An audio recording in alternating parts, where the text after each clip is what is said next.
तो चर्चा यहाँ हम क्या कर रहे हैं कि आपने देखा कि दो तरह का इन्फ्लेशन पर हम लोग फोकस कर रहे हैं, एक डिमांड एक cost, demand pull and cost push, जिसमें से ये 1970 के दशक के पहले के बारे में हम लोग चर्चा पर पूरी तरीके से फोकस कर रहे हैं कि अर्थशास्त्री महंगाई के दो कारण को लेकर सहमत थे, जिसमें से पहला demand pull inflation. Demand pull inflation, यहाँ पर आप देखोगे कई तरीके के इसके काउज बोले तो कारण देखने को मिल रहे हैं। ठीक है, आप देखो consumption, expectation, exchange rate, monetary growth, government spending, और जो जरूरी हो उस पर हम लोग ज़्यादा से ज़्यादा फोकस करने का काम करेंगे। तो आइए सबसे पहले बोले तो डिमांड पुल इन्फ्लेशन, जिसको हिंदी में कहते हैं मांग जनित मुद्रास्फीति। तो मांग बोले तो डिमांड, आपूर्ति बोले तो सप्लाई।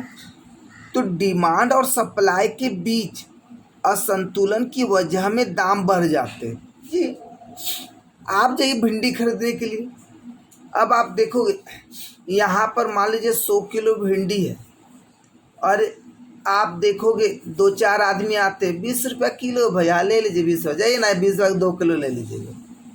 लेकिन यहाँ पर आप देखो, जैसे देखिए फूल गोभी के बारे में, देखो फूल गोभी, भिंडी की जगह फूल गोभी पर फोकस कीजिए। फूल गोभी आप देखोगे 20 रुपया में 2-3 पीस ले जाइए ना, आप अपना आदमी है। लेकिन जैसे ही छठ पूजा के समय देखोगे फूल गोभी, एक फूल गोभी जो 20 रुपये में 3-4 पीस मिलते थे, वो एक फूल गोभी 50 रुपये, 60 रुपये, 80 रुपये, जितना लेने का काम करेंगे। बात को समझिए क्या कहना चाह रहे हैं। तो वहाँ पर क्या डिमांड बढ़ा या नहीं बढ़ा, और सप्लाई कम है या नहीं है, बात को समझिए। तो क्या वहाँ पर असंतुलन, इनबैलेंस, उसका बैलेंस बिगड़ेगा या नहीं बिगड़ेगा, और उस चक्कर में दाम बढ़ जाते। जी, जाहिर सी बात है, अगर किसी को कोई लेने वाला नहीं, मतलब डिमांड नहीं है, तो वहाँ पर जो देना दे दीजिए। कभी भी आप देखे हो ठंडा में छाता का खरीदारी करते हुए, जाइए छाता का खरीदारी कभी करते हुए देखे हैं? नहीं।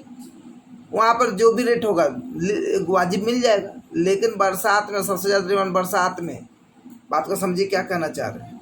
वहाँ पर 50 रुपये वाला छाता, 100 रुपये वाला छाता, 400 रुपया भी लोग लेके चल जाते हैं। तो बात को समझिए, मैंने कहा इकोनॉमिक समझना है तो आप अपने घर पर फोकस कीजिए, अपने मार्केट पर फोकस कीजिए, समझ में आपको आ जाएगा।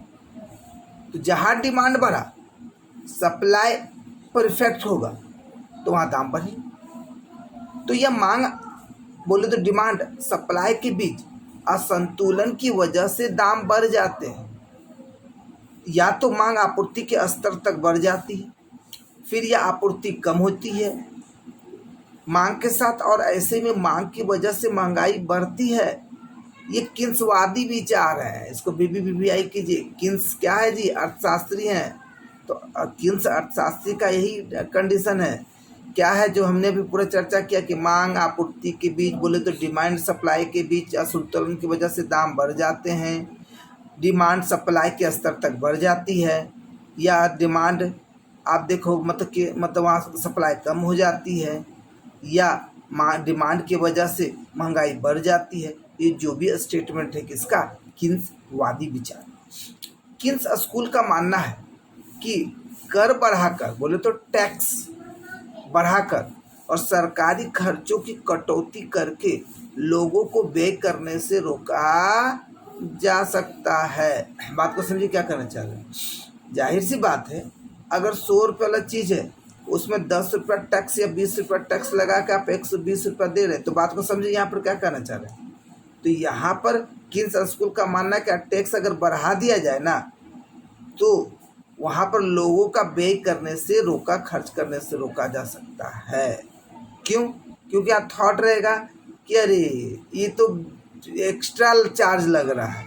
आप देखोगे जाहिर सी बात है कि कभी कभी मार्केट में आप जाते हैं 100 रुपये वाली चीज़ 120 में, अरे 120 रुपया लग रहा है, टैक्स का है। लेकिन कहीं अगर टैक्स अगर नहीं लगा, 100 रुपये में दे दिया, तो आप तुरंत ले लेते हो। तो बात को समझे, थोड़ी थोड़ी बातें आप लोगों को देखने को मिलेंगे, मार्केट में आपको समझ में भी आएंगे। तो यहाँ पर आप देखो कहा जा रहा अतिरिक्त मांग पर काबू पाया जा सकता है जी। तब बोलोगे कि सर क्या अपनी आवश्यकता है तो उसको छोड़ दे, क्या नहीं आवश्यकता है उसको मत छोड़िए। लेकिन वहाँ पर क्या हो गया कि अगर जो चीज़ 100 रुपया में मिल रहा है वो अगर 120 रुपया में अगर आपको मिले तो आप लेना नहीं चाहोगे, आप बस उतना ही लोगे जितना से काम आपका हो जाए। इसका मतलब जो एक्सटर्नल जो डिमांड होगा आप वो नहीं करोगे। देखिए क्या ये मांग जनित, ये पूरा जो भी चर्चा कर रहे डिमांड पर फोकस करने का काम कर रहे। तो व्यवहार में सरकारें ऐसी महंगाई को रोकने के लिए मांग और आपूर्ति के ताने बाने पर नजर रखती है। मांग और आपूर्ति के ताने बाने पर नजर रखती है। कई बार परिस्थिति के मुताबिक उन चीजों का आयात किया जाता है जिनकी आपूर्ति कम होती है जी। सप्लाई कम है फिर भी उनको मंगाया जाता है। ऋण लोन्स पर ब्याज की दर बढ़ाई जाती है। मजदूरी को भी संशोधित किया जाता है। आप देख उस समय मजदूरी कम अधिक जो भी होगा जैसा होगा वहाँ पर देखने को मिलते हैं। नेक्स्ट